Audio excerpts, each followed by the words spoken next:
March the 21st.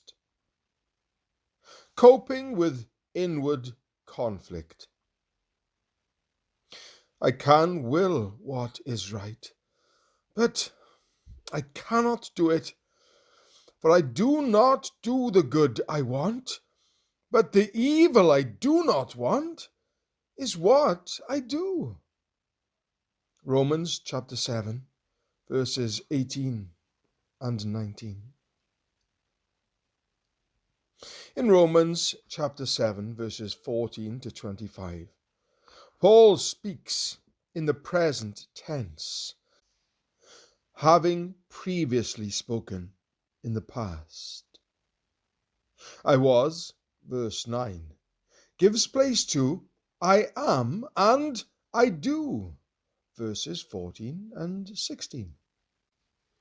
So, what he is telling his readers here is that the principle of which he spoke in verses 7 to 13, that God's law defines, detects, and damns sin in us, showing us how far sin dominates us, still applies now that he is a Christian.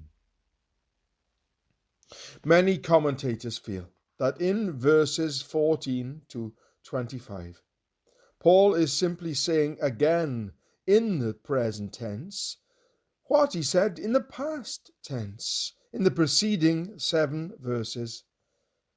I don't agree. Anyone who regards Paul as a good communicator must see his shift to the present tense as a sign that, having spoken of the past, he is now moving on to speak about his present experience as a Christian. Any rejection of this, the most obvious explanation, accuses Paul of not knowing how to say clearly what he meant. Besides, a person who is not a Christian would never be able to claim truthfully that he delights in the law of God and his inmost self, verse 22, because the mind that is set on the flesh is hostile to God. Chapter 8, verse 7. Nor do I believe, as some claim, that Paul is here speaking as a Christian in poor spiritual health. Don't ask me to accept that when Paul dictated any part of Romans, he was in a low spiritual state.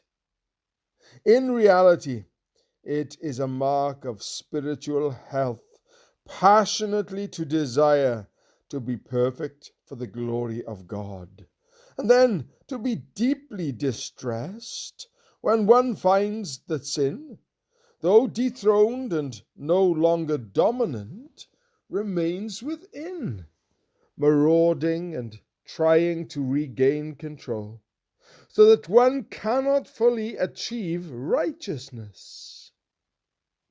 The healthy distress at the way in which, morally speaking, what one aims for always exceeds what one actually grasps, is what Romans chapter 7, verses 14 to 25 portrays.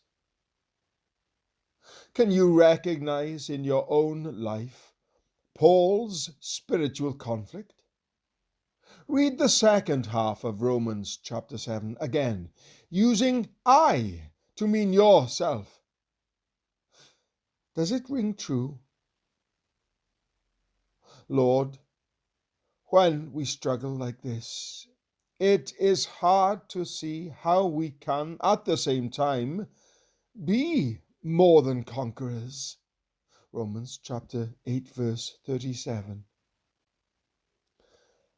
Help us experience this nonetheless through your Spirit.